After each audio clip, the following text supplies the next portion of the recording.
I'm Janet from World Anvil, and today we're going to talk about 5 writing styles you can use to up your world building game.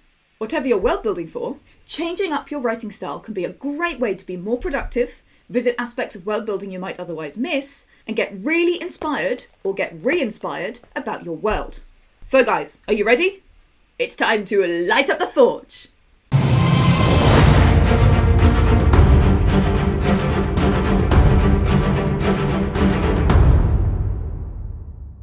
So whether you're presenting your world building for everyone to see, or you're just writing your book bible, changing up your writing style can be really helpful for a bunch of reasons. It can help you gain a different perspective on your world as you view it from different points of view. If you're going for a specific word count, changing up your writing style can be a great way to get more words in. A change is as good as a rest, and swapping up your writing style can be really refreshing if you feel stuck in a world building rut, and it can also make your world building feel more engaging, both for you and for your readers. By carefully choosing your prose style for your world building, you can manipulate the reader's perception of your world. So, let's crack straight on with number 1, Person Omniscient. Founded over 1,000 years ago, the Kingdom of Cormyr benefits from an enlightened monarchy, hard-working citizens, and an advantageous location. Cormyr is a civilized land surrounded by mountains, forests, and settlements of evil humanoids. Person Omniscient is the style of world building you're probably most familiar with. The setting is described in the third person, he knew, she thought, in an all-knowing voice. This narrator is omniscient. They know everything, they have insight into the thoughts and feelings of everyone, they know all of history, and they might know things that none of the characters do. Most classic RPG books are written in third-person omniscient, so anything from the Dungeons & Dragons oeuvre, pretty much. On the literary side, anything from Pride and Prejudice to The Hitchhiker's Guide to the Galaxy is third-person omniscient. It's also a hallmark of older fantasy books, like Michael Moorcock's Elric of Melniboné or Conan the Barbarian. In the prose column, third-person omniscient is the most common style, and it will feel very familiar to your readers. For that reason, it's often the default style of new world builders, the path of least resistance. It can be easier than other styles because you don't have to think in character, and you don't have to consider who knows what. Your omniscient voice knows everything. Third-person omniscient is also encyclopedic and authoritative. It feels like a reliable narrator, and it can help reassure readers as they follow the learning curve of a new world. On the other hand, third-person omniscient can feel a little bit impersonal and dry. It doesn't have to be though. Even with an encyclopedic tone, you can still really engage your audience. And check out our immersive world building series on that. I'll put the links up the top somewhere. To get started with this style, go read some articles from an encyclopedia or from Wikipedia. You'll notice that the prose is invisible and informative. Once you're confident in that style, dip into something like Terry Pratchett's The Colour of Magic. That's also written in third-person omniscient, but the narrator is completely different. Whimsical, punny, and fun. Experiment with different tones of voice for your third-person omniscient narrator. You can tone your narration to the genre, tone, and theme of the world you want to portray. Want more third-person omniscient inspiration? Check out TJ's Vespalu in his world Brass on World Anvil. Links in the description below. Style 2, First-Person Limited. The First-Person Guide. Welcome, good sir, to this indispensable guide. Within these pages, I, your humble author and guide, will describe to you the great city of Whiterun, the jewel of the North.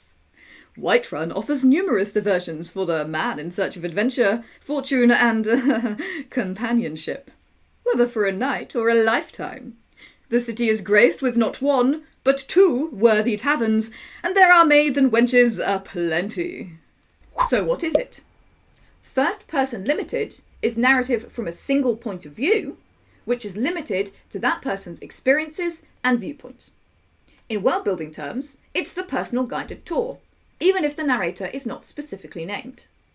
Prose might mix in first person, I visited the castle, and second person, you'll want to watch your purse at the Grand Bazaar. First person limited is really well represented in fiction. For example, Charlotte Bronte's Jane Eyre, the introduction to Volo's Guide to Monsters from the Dungeons & Dragons franchise, the in-world book A Gentleman's Guide to Whiterun from Bethesda's Skyrim, and The Life of Pi by Jan Martel.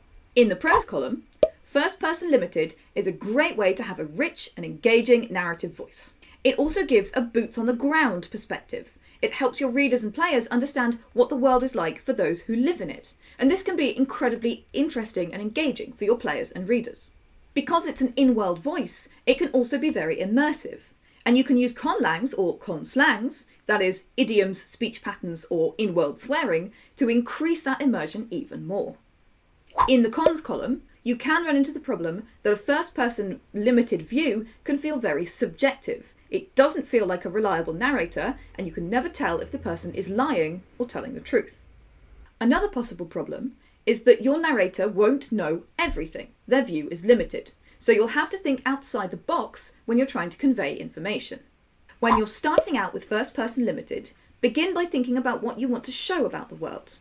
A dockyard worker will know all about imports and exports, but might not know about the royal palace, for example. If you want to use different first-person point of view voices to show different areas of your world, make sure that you really differentiate them in terms of voice and character.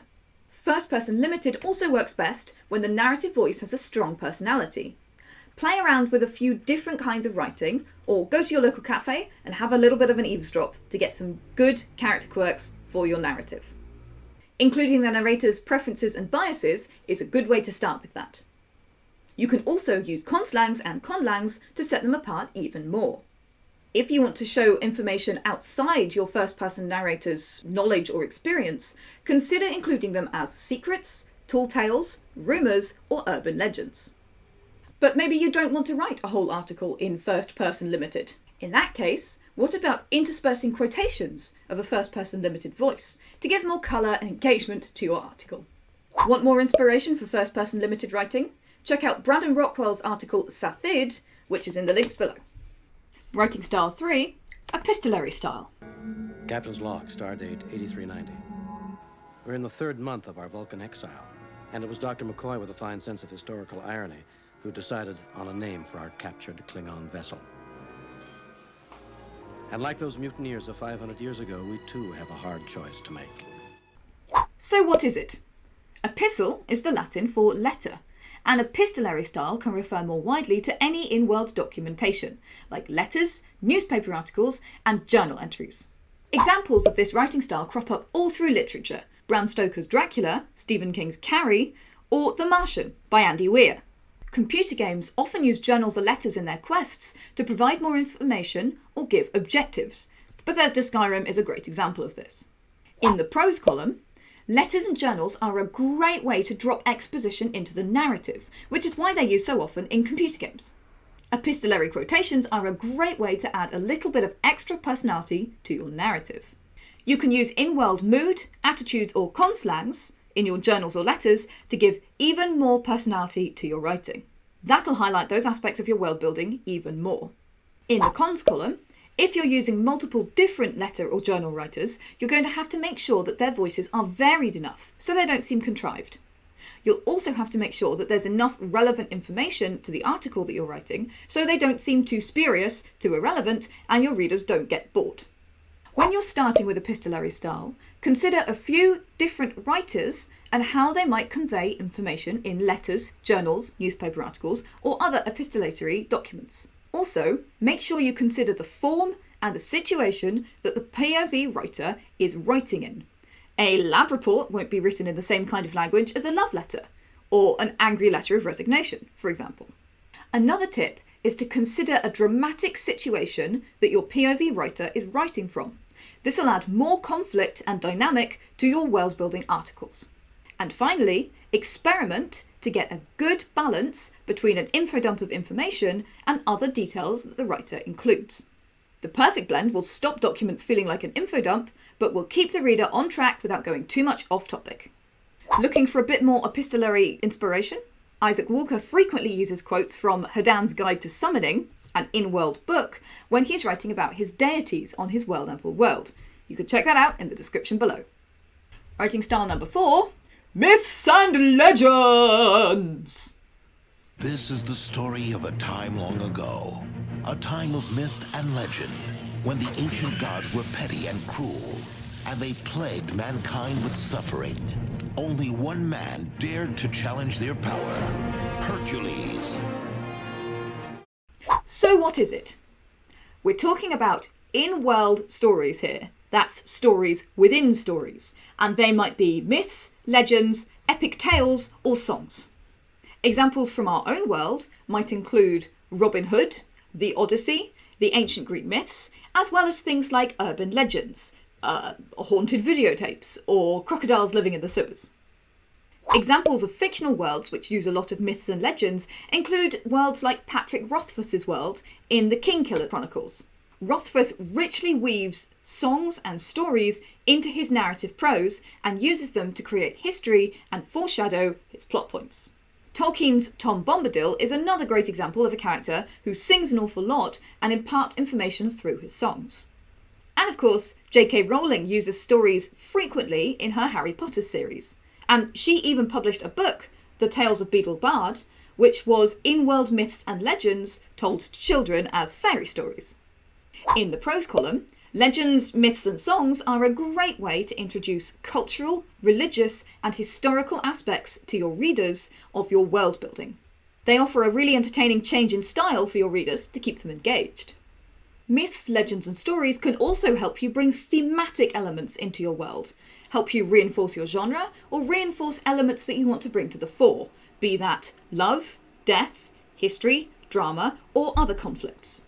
They can be a great way to info dump, that is, to deliver a large amount of exposition in an entertaining way. And of course, they can add humour or light relief to an otherwise rather heavy scene. In the cons column, songs, legends and stories can feel a little bit gratuitous if they're not well linked into the theme of the article. If you want a good example of that, see Tom Bombadil. Oh, he's annoying. Oh, he's annoying. They can also be quite tricky to get right, and they'll need quite a lot of polishing compared to normal prose in order to really make them shine. If you want to try this out, start by thinking of some historical or cultural elements that you want to explore through a story or through a song. You can tie these stories into the major themes of your world to enhance them further. If you're writing a plot based in your world, you can use stories and songs to foreshadow critical pieces of information you'll need later.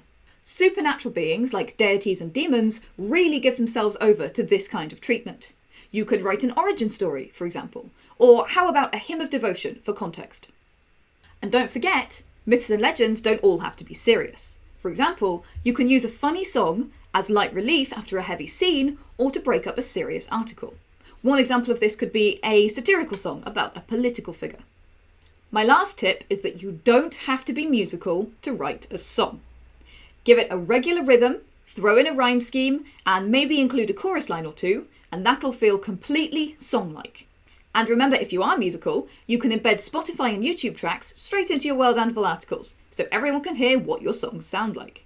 If you want more inspiration for myths, legends and songs, check out Corey Bierenheider's article, A Primer on the Moths of Yamoto. Links in the description below. And it's got a song. And it's got a myth. Oh, it's good! Writing style 5, narrative prose. Her fists are blur as they deflect an incoming hail of arrows. A half-elf springs over a barricade and throws herself into the massed ranks of hobgoblins on the other side. She whirls among them, knocking their blows aside and sending them reeling, until she at last stands alone. So what is it? Narrative prose, at its most basic level, is just stories. It's characters interacting with conflict, and it often includes dialogue. It can be written in first, second or third person, and it might use past or present tense. In terms of world building, narrative prose might be included as flash fiction or as short stories embedded within the article text. Narrative prose is often used in RPG books as an example of play, often at the beginning of a chapter. Great examples of this are included in the Dungeons & Dragons 5th edition Player's Handbook. In the prose column, including narrative prose is a great way to introduce concepts in an attention-grabbing and succinct way, before you unpack them further in a main article. It's also a great way to introduce a little bit of excitement and drama into your world-building articles, especially if they're feeling a little bit dry. Narrative prose, especially when written from a limited perspective, can offer a much more personal point of view on a situation, and it can also be used to highlight the conflict and the personal drama associated with certain problems within your world. In the cons column, narrative prose can be a little bit tricky for beginners, because it requires more experience and writing technique to really pull it off. To get started with narrative prose, Pick something that you want to showcase, then think about a character and a conflict that can really highlight this. Try to write in high impact bursts and really keep it relevant to the article that you're writing. Unless you're setting out to write a whole short story, my advice is to keep it short and sweet. 100 to 200 words is probably enough for a flash fiction excerpt. You can also continue the flash story in excerpts throughout the article. And if you want to explore it further, how about throwing out a short story in a prose article? You can use the World Anvil quotation function to visually separate these bursts of flash fiction from the main article text. In terms of writing technique, use the active voice and active verbs, sensory writing, character quirks, distinctive dialogue, and clear conflict to make the narrative seem really alive and vibrant. If you include dialogue in your flash fiction, make sure you double check the punctuation and grammar rules. They're a little bit complicated and you don't want to be caught afoul of those. Fancy some inspiration from our community? Check out Vertixico's article, Luductus, with the links in the description below. Still with me? Let's wrap this bad boy up. Person Omniscient is like an encyclopedia article about your world. Person Limited is like a guided tour from a character or characters in your world. Epistolary Style is in-world documentation. That's letters, journals, and publications written in your world. Myths and legends are in-world stories, legends, or songs. And narrative prose is flash fiction set in your world. Expect characters, conflict, and dialogue. Once you've tried out our tips and tricks and got a real handle on these, you can combine them, any or all of them, into your world building articles to really change up and make your work the best it can be. You can use them to manipulate the mood, emotion, and level of engagement of your readers as they go through your world. Want to test your mettle? Write a sentence for each of the 5 styles and post it in the comments below. If this video has been helpful, don't forget to like and subscribe and click the bell for notifications about new world building videos or World Anvil tutorials. If you're new to World Anvil, head over to www.worldanvil.com to get started. Alright guys, are you ready? It's time to grab your hammer and go world build!